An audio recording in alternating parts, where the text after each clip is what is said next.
Dizem que lealdade ainda significa algo nos negócios. Eu costumava acreditar nisso também. Por 17 anos, dei tudo de mim para a Ridgemont e Wallace, tá? Comecei lá logo após sair da Universidade Verde, empolgado e idealista. Tá? Com o tempo, me tornei a pessoa de referência da empresa para relações internacionais, especialmente na Ásia. Aprendi mandarim, viajei para a China mais vezes do que consigo contar e construí algo que não aparecia nos relatórios trimestrais Confiança. Mas nada disso pareceu importar no dia em que Richard Cole entrou pela porta. Ele era o novo queridinho do conselho jovem, afiado, formado em Harvard e determinado a deixar sua marca. Entrou como se fosse dono do lugar, com ternos impecáveis e sorrisos confiantes. O conselho queria uma transformação e Richard prometia resultados. O clima mudou no momento em que ele chegou. De repente, as pessoas começaram a sussurrar pelos corredores, olhar por cima do ombro, atualizar seus currículos só por precaução. Todos sentíamos o que estava por vir. Ainda assim, mantive a cabeça baixa, não estava preocupado não de verdade. Já tinha sobrevivido a outros CEOs, cada um com seu estilo. Achei que, com o tempo, Richard perceberia a importância do que eu fazia. Afinal, meus relacionamentos com os parceiros no exterior não se tratavam apenas de tradução. Eram sobre diplomacia, sutileza e saber exatamente até onde ir em uma negociação sem rompê-la. Eu estava enganado. O convite para a reunião chegou numa manhã de terça-feira, sem assunto, sem explicação. Apenas um horário e um local, 11 horas, sala de conferências executiva. Não precisava de bola de cristal para entender o que aquilo significava. Quando entrei, Richard já estava sentado à cabeceira da mesa, dedos entrelaçados, rosto sereno. Ao lado dele, uma funcionária júnior do RH olhando para baixo, claramente desconfortável. Richard se levantou, estendeu a mão e sorriu, como se fôssemos velhos amigos. Nem me dei ao trabalho de retribuir. Michael começou ele obrigado por vir. Deixe-me começar reconhecendo sua longa contribuição para a empresa. 17 anos realmente impressionante. Ele fez uma pausa como se esperasse que eu dissesse algo. Não disse. Estamos entrando em uma nova era na Ridgemont. E Wallace continuou, e isso significa alinhar nossas equipes a uma abordagem mais ágil e voltada para a inovação. Infelizmente, isso inclui uma reestruturação. Seu cargo está sendo extinto com efeito imediato. Simples assim. Ele continuou falando sobre indenização, apoio na transição, o quanto valorizavam meus serviços, mas eu parei de escutar. Já estava feito. Os anos, os relacionamentos, os voos, as ligações de fim de semana de Pequim, tudo estava sendo apagado por um homem que mal sabia meu nome. Saí da sala sem dizer uma palavra. De volta à minha mesa, empacotei minhas coisas em silêncio. Alguns colegas passaram com olhares solidários. Uma delas, a Karen, da logística, parou e disse: "Eles vão se arrepender. Você vai ver." Dei um sorriso fraco, mas não estava com raiva ainda. Na maior parte, eu só me sentia vazio. Nas semanas seguintes, observei de longe enquanto tentavam me substituir. Toda a divisão internacional foi entregue a um MBA de 26 anos que não falava uma palavra de mandarim e nunca havia saído da América do Norte. Entusiasmo ele tinha, sem dúvida, mas era completamente despreparado. As rachaduras apareceram mais rápido do que eu esperava. A Gold Peak Tech, um dos nossos parceiros chineses mais importantes, de repente parou de responder. Reuniões foram adiadas e e-mails ignorados. O novo rapaz tentou amenizar com uma apresentação de PowerPoint cheia de efeitos. Imagino que o silêncio do outro lado da chamada no Zoom foi ensurdecedor. O que Richard nunca entendeu é que relacionamentos na Ásia não se constroem em um dia nem em um ano. São construídos devagar, com cuidado, através de refeições, gestos, paciência e, acima de tudo, respeito. A confiança lá não é transacional, é pessoal. No momento em que perceberam minha saída repentina, levaram para o lado pessoal. Fiquei sabendo depois que, durante uma negociação crítica, o vice-presidente da Gold Peak disse friamente à equipe de Richard: "Se Michael Lane não está mais com vocês, então nós também não estamos." E assim, a parceria desmoronou. Mas naquela altura eu já tinha seguido em frente. Não demorou para outra proposta chegar. Uma empresa menor, mas inovadora e respeitosa. Eles não queriam apenas minhas habilidades com idiomas, queriam minha visão, minha diplomacia, meu pensamento estratégico. Deixaram que eu construísse o departamento internacional do zero, do meu jeito. E pagaram bem, muito bem. E quanto a Ridgemont e Wallace, a queda veio mais rápido do que qualquer um poderia prever. Com a saída da Gold Peak, outros parceiros começaram a se afastar, o moral despencou, funcionários-chave pediram demissão. Richard, apesar de toda a sua confiança, não conseguiu conter o sangramento. Alguns meses depois recebi um e-mail de Richard. Michael, gostaria de saber se você consideraria voltar como consultor. Precisamos muito da sua expertise neste momento. Li 2 vezes, sorri e fechei o laptop. Lealdade realmente significa algo, mas respeito importa mais. Quando fechei o e-mail do Richard me pedindo para consultar, eu já não estava mais com raiva, só achei engraçado. Foi nesse momento que finalmente caiu a ficha, ele realmente nunca entendeu o que eu fazia. Não só em termos de tarefas ou metas, mas o porquê de tudo, as camadas, a sutileza. Quando comecei na Ridgemont, e o Wallace era só mais uma contratação novata na área de desenvolvimento internacional. Mas com o tempo me tornei algo diferente, algo que não estava escrito na minha descrição de cargo. Virei o tradutor, sim, mas também a ponte, o intérprete cultural, a mão firme durante negociações delicadas. Eu sabia quando falar e quando ficar em silêncio. Sabia que quando um parceiro chinês dizia, talvez na verdade queria dizer não. E que um aceno sutil durante o jantar podia significar continue.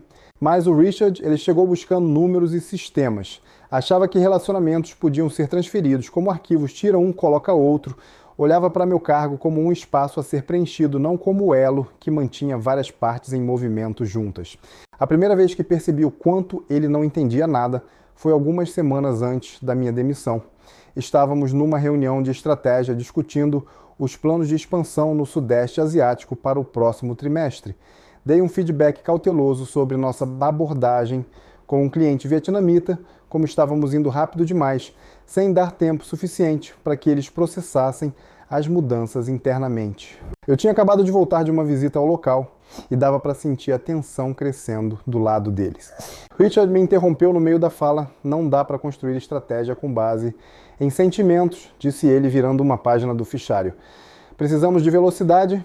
Velocidade! Como se alinhamento cultural fosse apenas um quebra-molas. Ele não percebeu na hora, mas esse momento ficou gravado em mim. Ele não estava apenas rejeitando minha sugestão, estava rejeitando minha forma de trabalhar, via emoções e relacionamentos como ineficiências, não como ativos. E esse tipo de pensamento, quando se opera em nível global, é como acender um fósforo numa sala cheia de gasolina. A Gold Peak Tech levou anos para ser conquistada. Lembro da primeira vez que visitei o escritório deles em Shenzhen, como tudo era formal, sem piadas e sem conversa fiada, nem apenas longos silêncios e observações sutis. Aprendi a jogar o jogo deles, levar pequenos presentes, ter paciência, escutar de verdade. Depois de 2 anos, finalmente me convidaram para a celebração do Ano Novo. Esse foi o sinal real, eu estava dentro. Não estávamos só fazendo negócios, tínhamos uma relação. Quando Richard enviou um associado júnior para acalmar os ânimos depois da minha saída, eu já sabia como ia terminar. Você não manda um estranho tranquilizar alguém que acabou de ser insultado. Especialmente alguém que aparece de terno chamativo no estilo ocidental, falando só inglês e sem nenhuma noção sobre preservação de imagem ou harmonia relacional. O que Richard também não percebeu é que a Gold Peak já vinha nos testando sutilmente fazia um tempo. Começaram a fazer perguntas cada vez mais difíceis nas negociações. Demoravam mais para responder aos contratos. Voltaram a se comunicar em mandarim só para ver se perceberíamos. Eu sempre reconheci esses sinais, mas Richard nem sabia que devia prestar atenção. Depois que a parceria desmoronou, recebi uma ligação. Era da Li Yuhan, a vice-presidente da Gold Peak, com quem dividi incontáveis jantares longos ao longo dos anos. Fiquei sabendo o que aconteceu, ela disse. Ficamos surpresos. Eu também fiquei a admitir, mas não mais. Houve uma pausa, depois uma risada discreta do outro lado da linha. Nós confiamos em pessoas, Michael, não em logos. Essa frase ficou comigo por muito tempo. E não foi só a Gold Peak. Outros parceiros começaram a silenciar também, alguns da Tailândia, outros da Coreia do Sul, até nossa subsidiária na Austrália.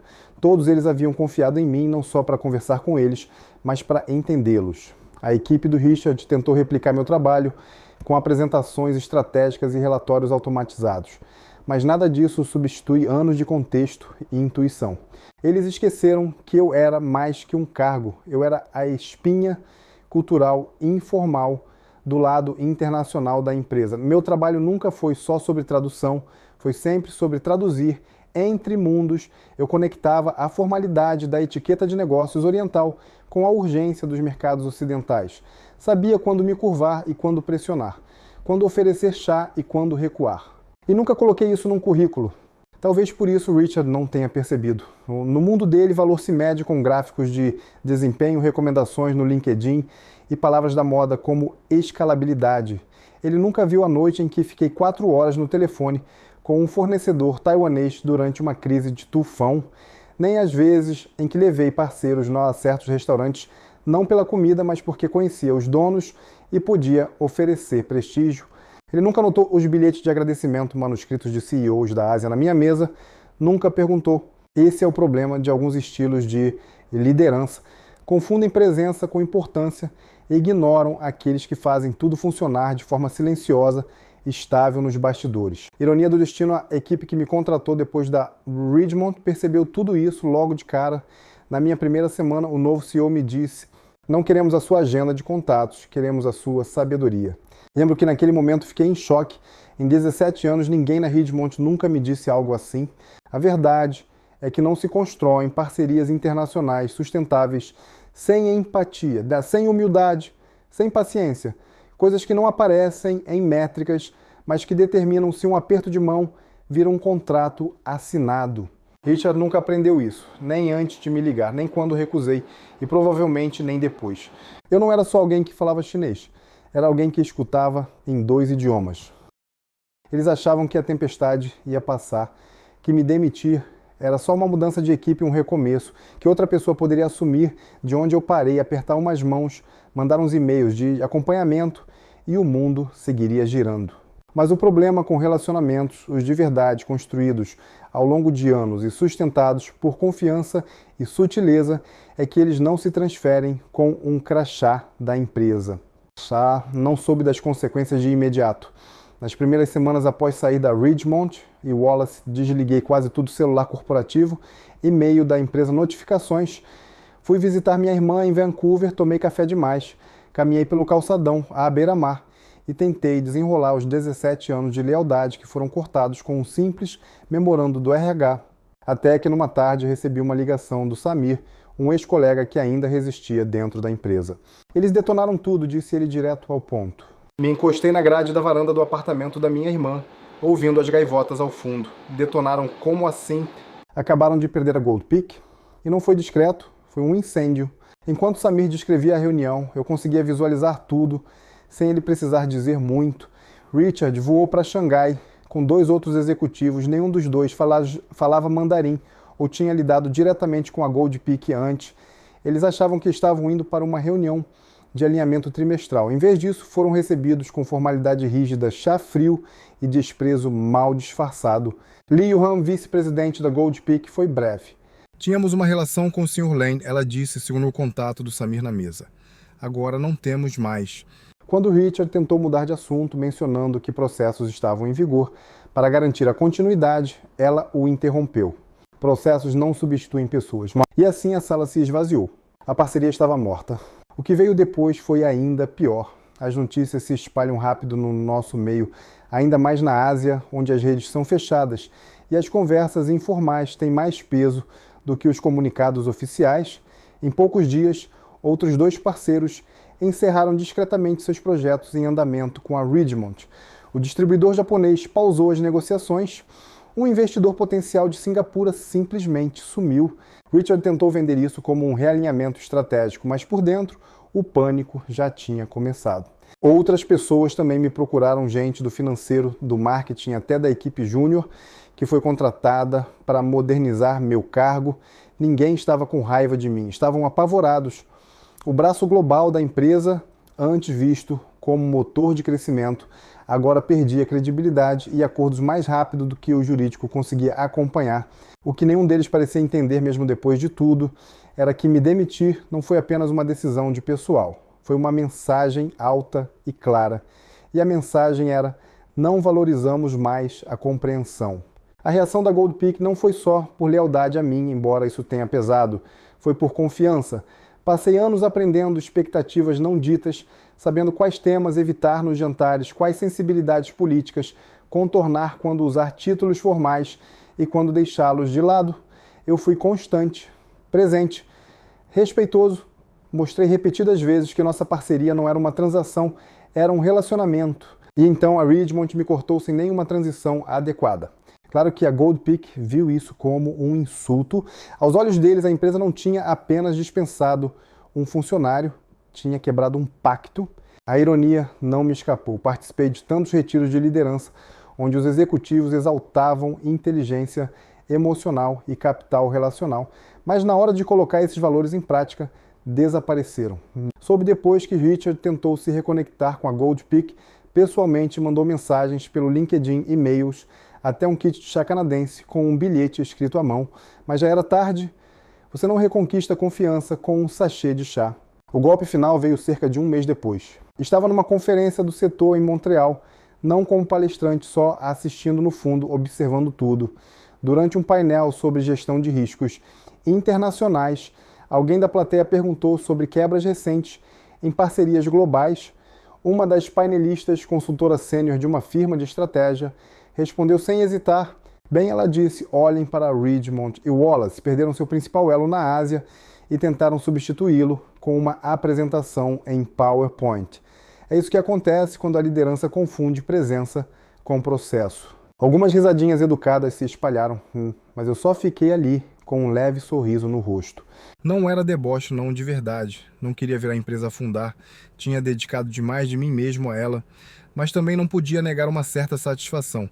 Não por vingança, mas por validação, pela confirmação silenciosa de que o meu trabalho importava. E que finalmente alguém enxergava o que Richard nunca enxergou. Quando a Ridgemont finalmente reconheceu publicamente o prejuízo, chamando de uma turbulência estratégica temporária, as ações da empresa já haviam caído. As equipes internas estavam sendo reorganizadas novamente. E o Richard estava desesperado, não só tentando salvar acordos, mas tentando salvar a própria imagem. Foi aí que ele tentou me ligar 2 vezes, nunca atendi. Depois veio o e-mail perguntando se eu consideraria voltar em um papel de consultoria flexível. Fiquei um bom tempo olhando para aquela mensagem. Ele ainda não tinha entendido. Eu não era uma solução plugável, não era uma ferramenta para ser usada quando conveniente. Eu tinha sido o arquiteto silencioso por trás do crescimento internacional deles, e ele me demitiu como quem se livra de bagagem extra. Então não, eu não ia voltar. Deixei que ele sentisse as consequências. Deixei que o silêncio falasse. Eles acharam que podiam me substituir por uma versão mais jovem, mais barata, mais rápida. Mas o que fizeram foi trocar confiança por desconfiança, e confiança, uma vez quebrada, raramente se reconstrói. Depois que fechei a porta para Ridgemont e Wallace, senti uma mistura estranha de alívio e incerteza. A empresa à qual dediquei quase 2 décadas estava desmoronando sem mim, mas uma parte da minha identidade também. Quem eu era fora daquelas paredes de escritório, mais importante ainda, para onde eu poderia ir agora. A verdade é que não precisei procurar muito. Minha reputação, os relacionamentos que cultivei e o conhecimento que carregava não estavam amarrados a um único nome ou cargo. Eles pertenciam a mim, eram a minha moeda. Dias depois da minha saída, comecei a receber mensagens de antigos parceiros e contatos querendo saber se eu estava disponível. Havia um respeito silencioso nessas mensagens, o reconhecimento de que os velhos caminhos não podiam simplesmente ser substituídos por contratações chamativas. As pessoas lembravam como eu havia ajudado a conduzir negociações complexas, lidado com sutilezas culturais e construído confiança duradoura. Uma das primeiras ligações veio de Sophia Chen, uma executiva sênior da Evergreen Global, uma empresa de médio porte com ambições de expandir sua atuação na Ásia. Ela era inteligente, pragmática e estava cansada da rotatividade constante de consultores que prometiam soluções rápidas, mas entregavam pouco. Precisamos de alguém que entenda as nuances, disse Sophia. Não apenas as transações, mas as pessoas por trás delas. Acho que essa pessoa é você. As palavras dela foram como um bote salva-vidas. Aceitei um cargo na Evergreen que me deu mais autonomia do que eu jamais tive, sem burocracia, sem política interna, apenas a liberdade para reconstruir, reconectar e remodelar parcerias sob meus próprios termos. Não foi fácil. Recomeçar sempre traz aquele gosto amargo da humildade, mas também foi revigorante.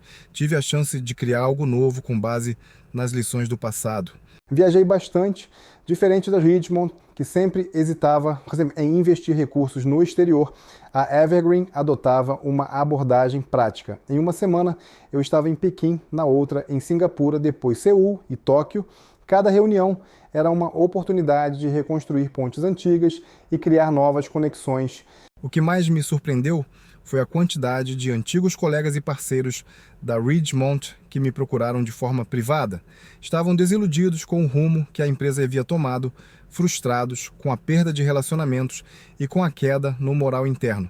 Numa noite em Hong Kong, encontrei um grupo de ex-executivos da Ridgemont para um jantar com Jin Sun. A conversa não era fofoca, era sobre preocupações reais, a perda de conhecimento institucional, a falta de visão estratégica e a sensação crescente de que a empresa estava perdendo sua alma. Ofereci conselhos e os tranquilizei de que mudanças eram possíveis, mas também deixei claro que não estava interessado em voltar para aquele navio afundando. Meu futuro estava em outro lugar. Na Evergreen, liderei iniciativas focadas em crescimento sustentável. Em vez de correr atrás de lucros imediatos ou negócios chamativos, priorizamos o fortalecimento das parcerias existentes e a compreensão dos mercados locais em um nível profundo. Essa abordagem deu resultado. Em menos de um ano, a divisão asiática da Evergreen teve um aumento de 30% na receita e consolidou sua reputação entre os players da região. Eu me sentia orgulhoso do que construímos, não pelos números, mas porque foi construído com confiança, respeito e colaboração genuína. Enquanto isso, as notícias da Ridgemont eram menos animadoras, com relatos de turbulência interna, acordos fracassados e crises de imagem se tornaram manchetes frequentes, Eu acompanhava de longe, em parte por curiosidade, em parte porque não conseguia deixar de sentir um certo pesar pela empresa em que um dia acreditei. A liderança de Richard estava sob escrutínio. Investidores exigiam respostas e o conselho estava inquieto. Várias demissões de alto escalão aconteceram e as ações da empresa continuavam caindo. Apesar do caos, permaneci focado no meu caminho. Recusei-me a ser puxado de volta para o drama da Ridgemont. Minha missão era clara: construir algo melhor, provar que experiência e compreensão importam e liderar com integridade. Nos momentos de silêncio, refletia sobre o quanto eu havia avançado. Perder meu emprego parecia, a princípio, um fracasso pessoal, mas me forçou a redefinir o sucesso sob meus próprios termos. Percebi que, às vezes, ser demitido não é o fim, é o começo de um novo capítulo. E nesse capítulo eu finalmente estava escrevendo a minha própria história. A história não termina simplesmente com a minha partida. Na verdade, isso foi apenas o começo. Eu havia construído algo novo, sim, mas as feridas deixadas pela Ridgemont e Wallace eram profundas. Eu não podia simplesmente ignorar o que havia acontecido comigo, nem os danos causados pelas decisões irresponsáveis deles. E para ser honesto, eu queria justiça, não aquela vingativa e mesquinha, mas a que nasce de sobreviver e superar aqueles que tentaram apagar sua existência. Fiz meu retorno nos meus próprios termos, de forma silenciosa, estratégica e com paciência. Na Evergreen continuamos a expandir nosso alcance e logo eu estava em posição de negociar acordos que envolviam antigos parceiros da Ridgemont. Ficava claro que muitos deles estavam sentindo o peso das mudanças. A troca brusca de liderança e a demissão de pessoas-chave, inclusive, eu haviam fraturado alianças de longa data. Um por um fui entrando em contato, não com ameaças ou acusações, mas com soluções e oportunidades. A Gold Peak Tech foi a mais significativa dessas reconexões. Eu me lembrava claramente da tensão naquele fatídico encontro em que o vice-presidente deles expressou seu descontentamento com minha demissão. Aquele momento marcou o início da derrocada da Ridgemont. Entrei em contato com a liderança da Gold Peak de forma discreta, ouvi atentamente suas preocupações, reconheci os transtornos causados e apresentei uma visão de colaboração que fosse mutuamente benéfica e pautada no respeito. Não era apenas sobre negócios, era sobre reconstruir a confiança que havia sido quebrada. Aos poucos, com cuidado, trouxe-os de volta para a mesa, mas agora sob a bandeira da Evergreen, não da Ridgemont. Eu não estava apenas reparando relacionamentos, estava realinhando o equilíbrio de poder. Quanto mais parceiros eu envolvia, mais eu via o império da Ridgemont desmoronar. O conselho estava desesperado, a liderança fraturada e a reputação em ruínas. Investidores começaram a recuar e clientes antigos passaram a questionar sua lealdade. Enquanto isso, a reputação da Evergreen disparava. Passamos a ser vistos não apenas como um concorrente, mas como uma alternativa confiável, uma empresa que valorizava experiência, inteligência cultural e integridade. A ironia não me escapava à empresa que me dispensou por ser antiquado, agora assistia enquanto eu recuperava as parcerias que um dia eles tomaram como certas. Não apreciei esse processo. Vingança para mim não se tratava de uma retaliação rápida. Era sobre paciência e disciplina e deixar os fatos falarem mais alto que as palavras. Houve momentos em que fui tentado a responder publicamente, a confrontar diretamente a liderança da Ridgemont, mas eu sabia que isso não serviria nem a mim, nem a minha nova empresa. Em vez disso, concentrei-me em ações silenciosas, porém poderosas. A cada contrato assinado, a cada parceria restaurada e a cada projeto bem-sucedido, eu estava recuperando não apenas meu valor profissional, mas provando algo maior. Experiência e confiança não se compram nem se substituem da noite para o dia. Enquanto a Evergreen prosperava, eu também encontrava minha própria redenção.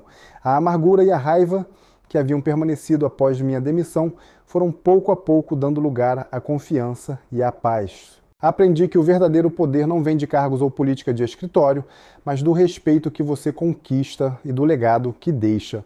Com o tempo, a queda da Ridgemont tornou-se inegável. A empresa que um dia ajudei a construir já não era mais a força que fora. Sua perda foi uma lição dura sobre os perigos de ignorar o conhecimento institucional e de subestimar funcionários leais. Olhando para trás, sinto orgulho não apenas de como me reergui, mas de como fiz isso com elegância, estratégia e integridade inabalável. Essa não é apenas a minha história. É um lembrete para todo profissional: não deixe que ninguém defina seu valor ou limite seu potencial. Às vezes, ser empurrado para fora é exatamente o empurrão que você precisa para encontrar seu verdadeiro caminho. E para mim esse caminho ficou claro: reconstruir, crescer e mostrar que a verdadeira liderança se baseia em respeito, resiliência e redenção.